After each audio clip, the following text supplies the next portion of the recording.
Assalamualaikum warahmatullahi wabarakatuh. Sebelum belajar, mari kita berdoa. Berdoa dimulai. Doa selesai. Yang punya buku paket, silakan buka halaman 20. Kita akan melanjutkan masih tentang hak asasi manusia. Hari ini kita akan membahas kasus pelanggaran hak asasi manusia. Sebelumnya, tahukah kamu apa yang dimaksud dengan pelanggaran HAM? Nah, hari ini kita akan tahu namanya pelanggaran itu berarti ada sesuatu tindakan yang dilakukan tidak sesuai dengan aturan. Nah, pengertian pelanggaran HAM. Pelanggaran HAM menurut Undang-Undang Undang-Undang Nomor 9 tahun 1999 tentang HAM adalah setiap perbuatan seseorang atau kelompok orang termasuk aparat negara baik disengaja maupun tidak sengaja atau kelalaian secara melawan hukum, mengurangi, menghalangi, membatasi hak asasi seseorang atau kelompok yang dijamin oleh undang-undang. Nah, ini kita namakan dengan pelanggaran HAM. Nah, jenis pelanggaran HAM meliputi pelanggaran HAM meliputi pelanggaran hak asasi manusia yang bersifat kejahatan biasa atau ordinary crimes dan kejahatan luar biasa. Contoh yang termasuk kejahatan biasa antara lain ada pemukulan, kemudian ada penganiayaan, kemudian pencemaran nama baik, menghalangi orang untuk mengekspresikan pendapat, itu kita namakan dengan pelanggaran HAM yang sifatnya biasa. Namun ada pelanggaran hak asasi manusia yang termasuk kelompok kejahatan luar biasa, yakni pelanggaran hak asasi manusia yang berat. Nah, karakteristik kejahatan hak asasi manusia yang berat ini umumnya kejahatan terhadap kemanusiaan dengan bermotifkan kekuasaan yang dilakukan secara sistematis atau secara meluas. Kemudian, kejahatan ini akan menimbulkan teror juga, kekhawatiran dan ketakutan dalam diri masyarakat. Kemudian, kejahatan ini juga diakui oleh dunia sebagai kejahatan yang paling serius yang harus diselesaikan oleh seluruh negara, bahkan menjadi yurisdiksi internasional jika penyelesaiannya tidak dapat diselesaikan pada tingkat nasional. Itu kita namakan dengan kejahatan luar biasa. Nah, penyebab pelanggaran hak asasi manusia pertama bisa terjadi dalam diri seseorang, atau kita disebut dengan faktor internal yang berasal dari diri seseorang itu sendiri. Pertama, tidak seimbangnya pelaksanaan hak asasi dan kewajiban asasi. Nah, perkembangan kehidupannya semakin luas mengharuskan setiap manusia untuk dapat bertahan hidup. Hal inilah yang kadangkala menyebabkan permasalahan ketika satu kepentingan bersinggungan dengan kepentingan lainnya. Nah, selain mempunyai hak asasi manusia, setiap manusia juga mempunyai kewajiban asasi. Nah, kewajiban asasi manusia itu adalah kewajibannya untuk menghormati, menjamin, dan melindungi hak asasi manusia lainnya. Kemudian, kedua, belum adanya kesepahaman dan kesamaan mengenai konsep hak asasi manusia. Pada tataran konsep belum ada kesepakatan antara paham yang memandang hak itu bersifat universal dan paham yang memandang bahwa setiap bangsa memiliki paham tersendiri dan berbeda pelaksanaannya dengan bangsa yang lain. Kemudian, sikap individualisme. Pandangan HAM yang bersifat individualisme ini dapat mengancam kepentingan umum. Hal ini karena apa? Karena orang akan berorientasi terhadap kepentingan individu tanpa memperhatikan kepentingan orang lain. Nah, kemudian selain itu biasanya ada kurang kesadaran tentang hak asasi manusia. Nah, karena apa? Kenapa terjadi kurangnya kesadaran? Karena kekurang pahaman. Kurang paham terhadap Apa yang dimaksud dengan hak asasi manusia? Artinya dalam ini kebanyakan seseorang ketika sudah melakukan sebuah pelanggaran baru menyadari bahwa dia telah melanggar hak asasi manusia atau hak asasi orang lain. Nah, jika seseorang sadar akan pentingnya menjunjung hak asasi manusia dalam bersikap dan bertingkah laku, seseorang pasti akan berhati-hati agar tidak sampai melanggar hak asasi manusia. Kemudian, terakhir rendahnya sikap toleransi. Nah, toleransi sebenarnya merupakan salah satu kunci terciptanya kehidupan yang harmonis, aman dan damai, karena dengan toleransi orang akan berpikir ulang jika mengambil hak orang lain atau melakukan yang namanya sebuah pelanggaran. Nah, ini beberapa faktor penyebab kenapa pelanggaran hak asasi itu yang sering terjadi dalam kehidupan masyarakat Indonesia, umumnya yang berasal dari diri sendiri. Nah, faktor penyebab HAM yang dari luar, pelanggaran dari luar, biasanya pertama, lemahnya dan kurang berfungsinya lembaga-lembaga penegak hukum. Nah, aparat penegak hukum ini seperti polisi, jaksa, dan pengadilan yang kurang maksimal dan akan semakin memperburuk upaya penegakan hak asasi manusia. Memang kadang kita temui dalam lingkungan masyarakat, mungkin sudah perundang-undangannya bagus, tapi dalam pelaksananya kadang-kadang seorang aparat itu juga aparat negara juga mengalami mengalami yang namanya dilema. Kadang-kadang dia tidak kadang-kadang masih memperlihatkan ini siapa yang melanggar. Nah, mungkin itu biasanya sanksi yang akhirnya penegakan hukum itu mengalami yang namanya ketimpangan. Kemudian penyalahgunaan kekuasaan. Faktor ini lebih terkait dengan unsur kepentingan yang menaunginya. Kepentingan ini individu ataupun terhadap kelompok terkadang melegalkan segala cara, bahkan tidak masalah jika harus melakukan yang namanya pelanggaran sekalipun. Nah, kayak kita lihat seorang pejabat. Nah, seseorang yang punya pangkat tinggi mungkin mempunyai kekuasaan yang lebih. Walaupun sebenarnya pangkat tinggi ataupun tidak, semua yang dikategorikan tidak memenuhi melanggar undang-undang itu kita dinamakan dengan pelanggaran hak asasi manusia. Kemudian penyalahgunaan kemajuan teknologi. Perkembangan teknologi selain membawa dampak positif juga membawa dampak negatif yang tidak kalah penting. Berbagai pelanggaran HAM ini dapat dilakukan dengan memanfaatkan teknologi seperti media televisi, media surat kabar, telepon, internet. Misalnya pelanggaran melalui media internet, kasus penculikan, kasus pemerasan, bahkan berujung pembunuhan terhadap pembunuhan terkadang memanfaatkan media teknologi.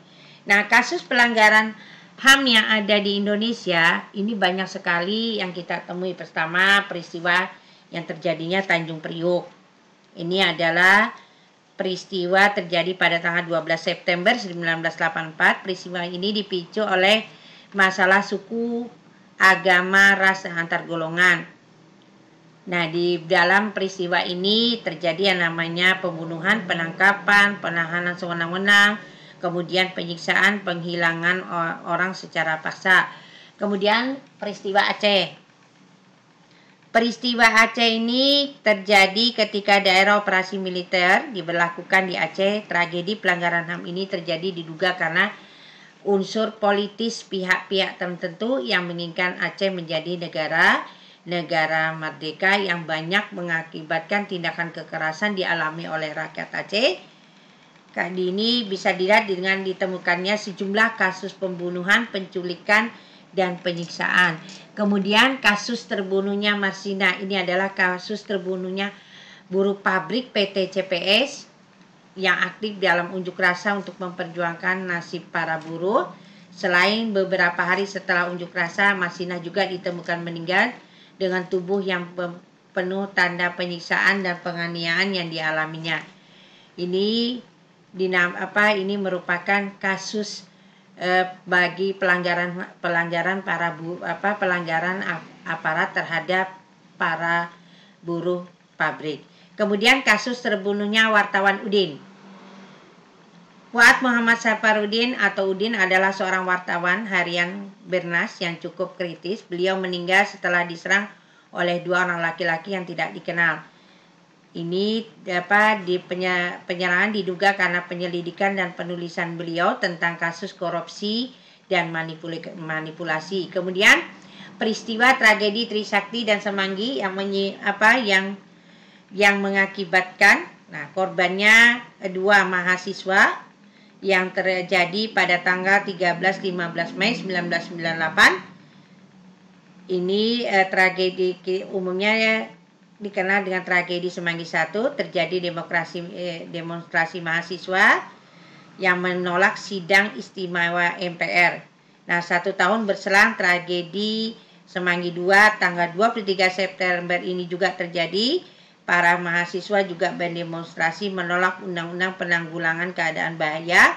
Tragedi ini juga mengakibatkan jatuhnya korban jiwa dari kalangan mahasiswa.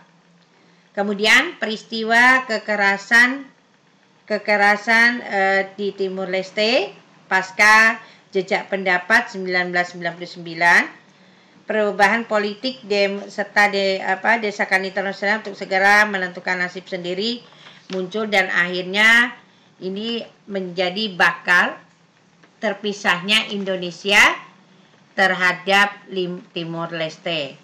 Nah, apa upaya penegakan hak asasi manusia? Di Indonesia, upaya pemerintah dalam menegakkan hak asasi manusia dilihat dari kewajiban dan tanggung jawabnya dalam hak asasi manusia. Pada pasal 28 ayat 1 menyatakan bahwa perlindungan, pemajuan, penegakan, dan pemenuhan HAM adalah tanggung jawab warga negara, terutama yang namanya pemerintah. Nah, dalam hal ini,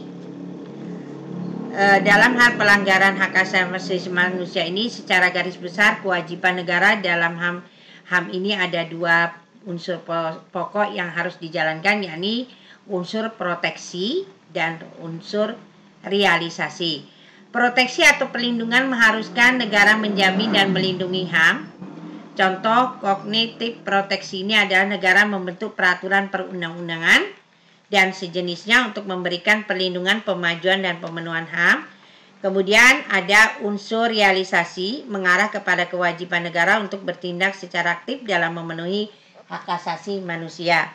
Nah, contohnya menindak pelaku pelanggaran HAM dengan hukum memberikan hukum secara adil-adilnya. Nah, kewajiban dan tanggung jawab terhadap negara terhadap HAM ini, pertama kita lihat kewajiban untuk menghormati. Nah, tugas utama untuk menjamin hak asasi manusia adalah kewajiban untuk menghormati hak asasi manusia. Nah, kewajiban untuk menghormati berarti bahwa negara harus menahan diri dari sesuatu yang melanggar integritas individu atau melanggar kebebasannya, termasuk kebebasan untuk menggunakan sumber-sumber material yang tersedia dengan cara yang baik. Kemudian selain itu, kita punya kewajiban untuk melindungi hak asasi manusia. Di sini berarti bahwa negara harus mengambil tindakan yang diperlukan untuk mencegah individu atau kelompok yang melanggar integritas kebebasan bertindak. Nah, tentu saja negara tidak bertanggung jawab untuk setiap gangguan yang merugikan hak individu, tidak bertanggung jawab oleh pelaku pribadi. Namun dalam hal ini, negara bertanggung jawab atas kegagalan yang diperoleh seketika mengalami kekurangan dari beberapa program yang dibuat oleh pemerintah. Kemudian kewajiban untuk memenuhi hak asasi manusia. Nah, kewajiban untuk memenuhi berarti bahwa negara harus mengambil tindakan positif untuk memfasilitasi. Kemudian untuk pemenuhan hak asasi manusia, misalnya hak orang untuk memilih dan dipilih, hak untuk mendapatkan sebuah pekerjaan, hak untuk mendapatkan kehidupan yang layak, kemudian hak untuk terlibat dalam berbagai macam hal. Terakhir, kewajiban untuk memajukan atau mengembangkan dan meningkatkan hak asasi manusia. Nah, negara meningkatkan kesadaran masyarakat terhadap hak dasar yang mereka miliki sampai kepada pemahaman dan mengenai mekanisme penegasannya. Nah, kewajiban dan tanggung jawab negara dalam perlindungan pemajuan ini, organ-organ negara secara umum dibagi dalam kekuasaan yang namanya legislatif, kekuasaan eksekutif, dan kekuasaan yudikatif. Nah, upaya penyelesaian penegakan terhadap kasus pelanggaran HAM bergantung pada kondisi pelanggaran. Apabila termasuk dalam pelanggarannya kategori berat, penyelesaiannya bisa melalui peradilan HAM. Namun, kalau dalam pelanggaran merupakan kategori ringan atau biasa, penyelesaiannya melalui peradilan yang namanya peradilan umum. Adapun proses penyelesaian kasus pelanggaran berat HAM menurut Undang-Undang Nomor 26, di situ digambarkan bahwa penyelidikan dilakukan oleh Komnas HAM. Kemudian penyidikan yang dilakukan oleh Jaksa Agung. Kemudian ada penuntutan dan ada pemeriksaan di pengadilan. Nah, ini beberapa hal yang harus kita pahami bahwa berbagai macam pelanggaran yang terjadi di dalam kehidupan masyarakat Indonesia itu adalah pelanggaran yang memang kita tahu berasal dari kehidupan masyarakat Indonesia sendiri. Jadi kurang pemahaman tentang yang namanya hak asasi manusia inilah yang menyebabkan mudahnya terjadi berbagai macam pelanggaran dalam kehidupan masyarakat Indonesia. Nah, di sini kita beri kesimpulan bahwa perlunya kesadaran masyarakat Indonesia tentang pemahaman yang namanya hak asasi manusia. Nah, itu kesimpulan yang dapat Ibu berikan. Berbagai macam kasus pelanggaran hak asasi dan penyebab-penyebab yang terjadi, bagaimana cara penanganannya, penanganan berbagai macam kasus yang pernah terjadi di Indonesia. Nah, materinya untuk bab 1 sudah selesai sampai di sini. Sebelum Ibu tutup, mudah-mudahan apa yang sebelumnya Ibu ucapkan terima kasih, mudah-mudahan apa yang Ibu sampaikan dapat dimengerti. Sebelum kita tutup, mari kita berdoa bersama-sama. Berdoa dimulai. Berdoa selesai. Sekian dari saya. Assalamualaikum warahmatullahi wabarakatuh.